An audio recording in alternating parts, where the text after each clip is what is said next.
ನಮಗೆ ಬರ್ತಾ ದಾರಿ ಮಾತ್ರ ಭಾಳ ಸುಂದರವಾಗೇ ಇತ್ತು.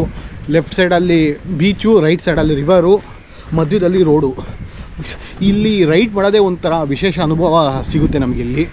ನೋಡಿ, ಇದು ನದಿ ಹರ್ಕೊಂಡು ಬರ್ತಾ ಇದೆ. ಹರ್ಕೊಂಡು ಹೀಗೆ ಇಲ್ಲಿ ಸಮುದ್ರಕ್ಕೆ ಸೇರ್ತಾ ಇದೆ. ನನ್ನ ಪ್ರಕಾರ ಈ ಬೀಚಿಗೆ ಎದ್ಬಿಡ್ಲಿ, ಜಾಸ್ತಿ ಜನ ಬರೋದು ಬೇಡ ಅಂದ್ಕೊಂಡಿದ್ದೀನಿ. ಜನ ಬಂದುಬಿಟ್ರೆ ಎಲ್ಲ ಗಲೀಜು ಮಾಡಿಬಿಡ್ತಾರೆ.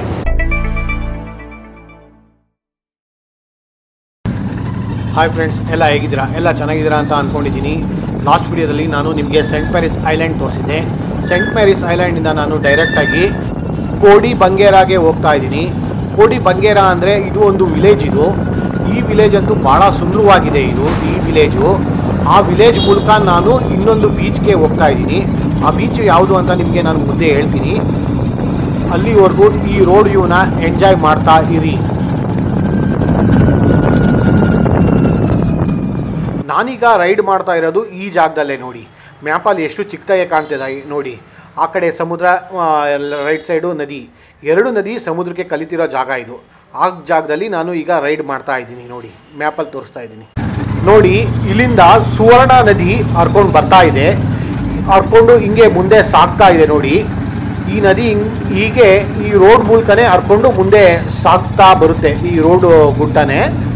ಹಾಗೆ ನಮ್ಮ ಲೆಫ್ಟ್ ಸೈಡಲ್ಲಿ ಸಮುದ್ರ ಇದೆ. ನೋಡಿ, ಲೆಫ್ಟ್ ಸೈಡಲ್ಲಿ ಸಮುದ್ರ, ಎಷ್ಟು ಹತ್ರದಲ್ಲೇ ಇದೆ ಸಮುದ್ರ ಅಂತೂ.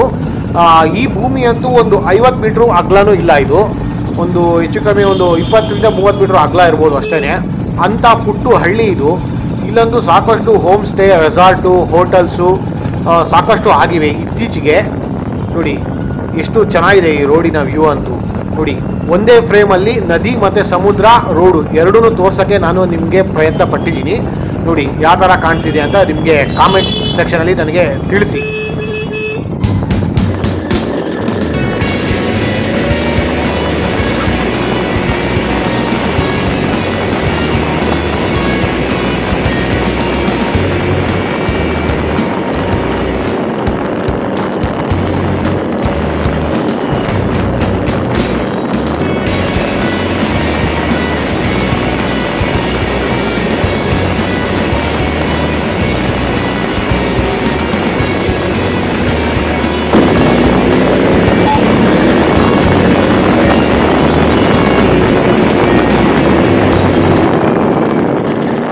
ನೋಡಿ, ಇಲ್ಲಿ ಸಾಕಷ್ಟು ವಾಟರ್ ಆ್ಯಕ್ಟಿವಿಟೀಸ್ ನಡೆಯುತ್ತೆ.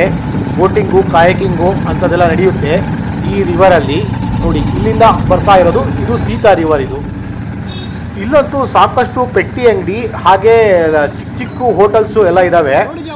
ನನಗನ್ಸುತ್ತೆ ಇಲ್ಲೇ ಲಾಸ್ಟು ಇರ್ಬೋದು ರೋಡ್ ಇದು. ಸಾಮಾನ್ಯ ಇದು ಕಾರ್ ಪಾರ್ಕಿಂಗ್ ಏರಿಯಾ ಅನಿಸುತ್ತೆ. ನಾನು ಬೈಕಲ್ಲಿ ಬಂದಿರೋದ್ರಿಂದ ಇನ್ನೂ ಮುಂದೆ ಹೋಗ್ಬೋದಾಗಿದೆ ನಾನು. ನೋಡಿ, ಇಲ್ಲೆಲ್ಲ ಚಿಕ್ಕ ಮನೆಗಳೆಲ್ಲ ಇದ್ದಾವೆ ಇಲ್ಲೆಲ್ಲ. ನೋಡಿ, ಸಾಮಾನ್ಯ ಇದೆ ಅನಿಸುತ್ತೆ. ಡೆಡ್ ಎಂಡ್ ಪಾಯಿಂಟಿಗೆ ಬಂದಿದ್ದೀನಿ ನಾನು ಬೈಕಲ್ಲಿ. ಇಲ್ಲಿಂದ ಮುಂದಕ್ಕೆ ನಡ್ಕೊಂಡು ಹೋಗಬೇಕಾಗುತ್ತೆ.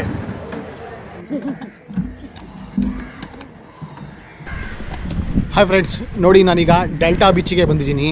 ಅಂದರೆ ಕೋಡಿ ಬಂಗೇರ ರೋಡಿಂದ ಸ್ಟ್ರೈಟು ಡೆಡ್ ಎಂಡ್ ಬಂದರೆ ನಮಗೆ ಲಾಸ್ಟಲ್ಲಿ ಡೆಡ್ ಎಂಡಲ್ಲಿ ಸಿಗೋದೇ ಡೆಲ್ಟಾ ಬೀಚ್ ಇದು.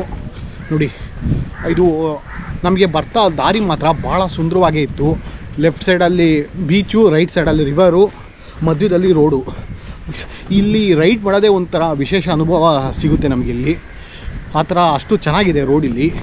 ಯಾವ ಗೋವಾದ ಪೆರ್ರಾ ರೋಡ್ಗಿಂತ ಏನು ಕಮ್ಮಿ ಏನಿಲ್ಲ ಈ ಜಾಗ. ಅದಕ್ಕಿಂತ ಚೆನ್ನಾಗೇ ಇದೆ ಅಂತಲೇ ಹೇಳ್ಬೋದು ಈ ಜಾಗ ನಾವು.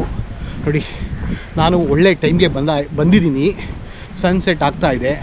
ನಿಮಗೂ ಸನ್ಸೆಟ್ ತೋರಿಸ್ತೀನಿ ಈಗ. ಸನ್ಸೆಟ್ನ ನೀವು ನೋಡಿ ಎಂಜಾಯ್ ಮಾಡಿ. ಸನ್ಸೆಟ್ನ ಡೆಲ್ಟಾ ಬೀಚಿಂದ ಸನ್ಸೆಟ್ನ ತೋರಿಸ್ತಾ ಇದ್ದೀನಿ ನಾನು ನಿಮ್ಗೆ.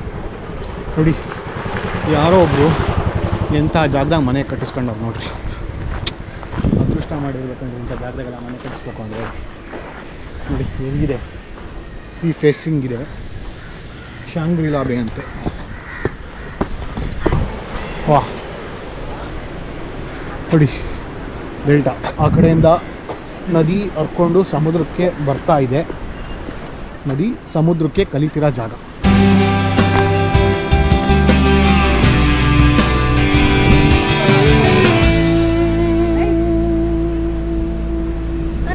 ಮಳ್ಳಲ್ಲಿ ನಡೆಯೋದು ಭಾಳ ಕಷ್ಟ ಆಗುತ್ತೆ. ಕಷ್ಟಪಟ್ಟು ನಡಿಬೇಕು ಮಳ್ಳಲ್ಲಿ. ವಾಹ್, ಈಗ ಸನ್ಸೆಟ್ನ ಎಂಜಾಯ್ ಮಾಡೋಣ.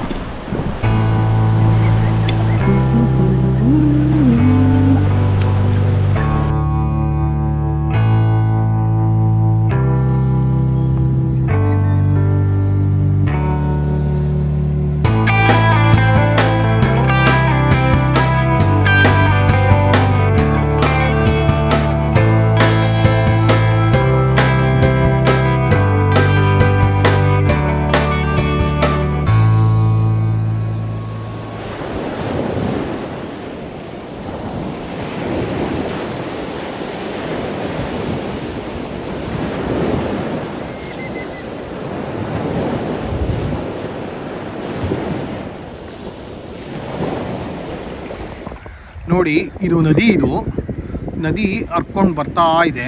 ಹರ್ಕೊಂಡು ಹೀಗೆ ಇಲ್ಲಿ ಸಮುದ್ರಕ್ಕೆ ಸೇರ್ತಾ ಇದೆ. ಇಲ್ಲಿ ಒಂದು ಪೋರ್ಟ್ ಇದೆ ನೋಡಿ, ಹಂಗಾರಕಟ್ಟೆ ಪೋರ್ಟ್ ಅಂತ. ಇದು ಹಂಗಾರಕಟ್ಟೆ ಪೋರ್ಟ್ ಅಂತ ಕರೀತಾರೆ ಈ ಪೋರ್ಟ್ನ, ಬಂದರು. ಈ ಜಾಗದಲ್ಲಿ 2 ನದಿ ಸಮುದ್ರಕ್ಕೆ ಕಲಿತಾ ಇರೋದು. ಇಲ್ಲಿ ಮುಂದೆ ನೋಡಿ, ಇಲ್ಲಿ ಮುಂದೆ ಕಾಣುತ್ತಲ್ಲ, ಇಲ್ಲಿ ಬರ್ತಾ ಇರೋದು ಸೀತಾ ನದಿ. ಇನ್ನು ಹಿಂದ್ಗಡೆ ಒಂದು ನದಿ ಇದೇ ಲೈನಲ್ಲಿ ಬರುತ್ತೆ, ಅದು ಸುವರ್ಣ ನದಿ ಅಂತ. 2 ನದಿಗಳು ಸಂಗಮ ಆಗಿ ಸಮುದ್ರಕ್ಕೆ ಸೇರ್ತಿರೋ ಜಾಗ ಇದು. ಅದೇ ಇದು ಡೆಲ್ಟಾ ಪಾಯಿಂಟು ನೋಡಿ. ಈ ಬೀಚ್ ಬಂದ್ಬಿಟ್ಟು ಡೆಲ್ಟಾ ಬೀಚ್ ಅಂತ. ಇದಿರೋದು ಉಡುಪಿಯಿಂದ ಒಂದು 15 ಕಿಲೋಮೀಟ್ರ್ ದೂರದಲ್ಲಿದೆ. ಮಲ್ಪೆ ಬೀಚ್ಗಿಂತ ಒಂದು 10 ಕಿಲೋಮೀಟ್ರ್ ದೂರ ಆಗುತ್ತೆ ಈ ಬೀಚು. ಈ ಬೀಚ್ಗೆ ಕೋಡಿ ಬಂಗ್ರೆ ಅಂತ ಒಂದು ವಿಲೇಜ್ ಸಿಗುತ್ತೆ. ಕೋಡಿ ಬಂಗ್ರೆ ವಿಲೇಜ್ ಮೂಲಕ ಬರಬೇಕಾಗುತ್ತೆ. ಕೋಡಿ ಬಂಗ್ರೆ ಅಂದರೆ ನಾನು ಆಗಲೇ ಬಂದಲ್ಲ ರೋಡಲ್ಲಿ, ಲೆಫ್ಟ್ ಸೈಡು ಸಮುದ್ರ, ರೈಟ್ ಸೈಡ್ ರಿವರು. ಇಲ್ಲಿ ರೈಡ್ ಮಾಡೋ ಅನುಭವನೇ ಬೇರೆ ನೋಡಿ. ಇಲ್ಲಿ ಬೀಚ್ ನೋಡಿ, ಅಲೆಗಳು ನೋಡಿ ಎಷ್ಟು ತಿಳಿಯಾಗಿದೆ ಅಲೆಗಳು. ಹಾಗೆ ಮತ್ತು ಇಲ್ಲಿ ಕ್ರೌಡೂ ಇಲ್ಲ. ಇಲ್ಲಿ ಆಲ್ಮೋಸ್ಟು ಭಾಳ ಕಡಿಮೆ ಜನ ಇದ್ದಾರೆ. ಇಲ್ಲಿ ಕ್ರೌಡ್ ಅಂತೂ ಸಿಕ್ಕಾಪಟ್ಟೆ ಕಡಿಮೆ ಇದೆ ನೋಡಿ. ಇಲ್ಲಿ ನದಿ ಬೇರೆ ಹರ್ಕೊಂಡ್ಬರ್ತಾ ಇದೆ, ಒಂದು ಯಾವ ನದಿನ ಗೊತ್ತಿಲ್ಲ. ನದಿ ಹರ್ಕೊಂಡು ಸಮುದ್ರಕ್ಕೆ ಸೇರ್ತಾ ಇರೋ ಜಾಗ ಇದು. ಯಾವುದೋ ಚಿಕ್ಕ ನದಿ ಇದು, ಅಂಥ ದೊಡ್ಡ ನದಿ ಏನಲ್ಲ, ಚಿಕ್ಕ ನದಿ. ಅದು ಸಮುದ್ರಕ್ಕೆ ಸೇರ್ತಾ ಇರೋ ಜಾಗ ಇದು ನೋಡಿ. ಚಿಕ್ಕ ಏಡಿಕಾಯಿಗಳೆಲ್ಲ ಓಡಾಡ್ತಾ ಇದ್ದಾವೆ ಇಲ್ಲಿ. ಚಿಕ್ಕ ಏಡಿಕಾಯಿಗಳು ನೋಡಿ ಯಾವ ಥರ ಇದ್ದಾವೆ. ಇಷ್ಟಿದ್ದಾವೆ ನೋಡಿ, ಇಷ್ಟೇ ಇದ್ದಾವೆ ನೋಡಿ.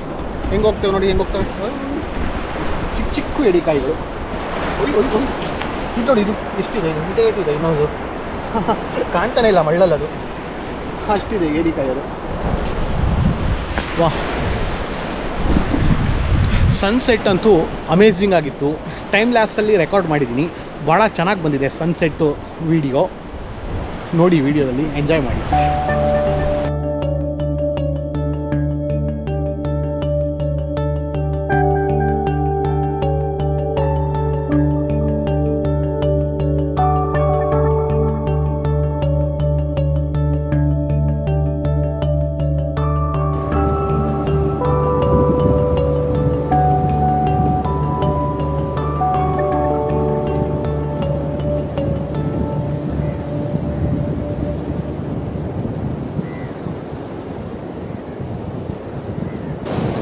ಈ ಜಾಗ ಮಾತ್ರ ತುಂಬ ಪ್ರಶಾಂತವಾಗಿದೆ.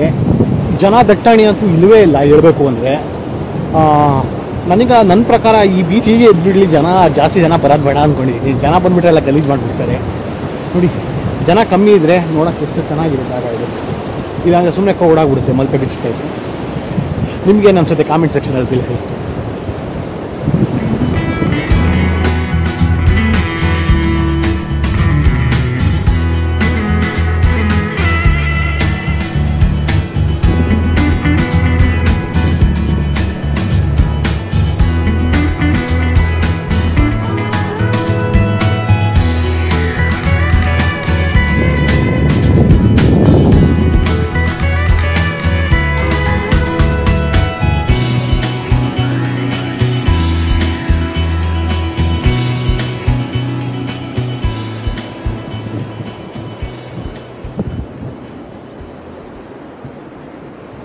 ಈ ವಿಡಿಯೋ ಇಷ್ಟ ಆಗಿದ್ರೆ ದಯವಿಟ್ಟು ಲೈಕ್ ಮಾಡಿ, ಹಾಗೆ ಎಲ್ಲರಿಗೂ ಶೇರ್ ಮಾಡಿ, ಹಾಗೆ ಸಬ್ಸ್ಕ್ರೈಬ್ ಆಗೋದು ಮಾತ್ರ ಮರಿಬೇಡಿ.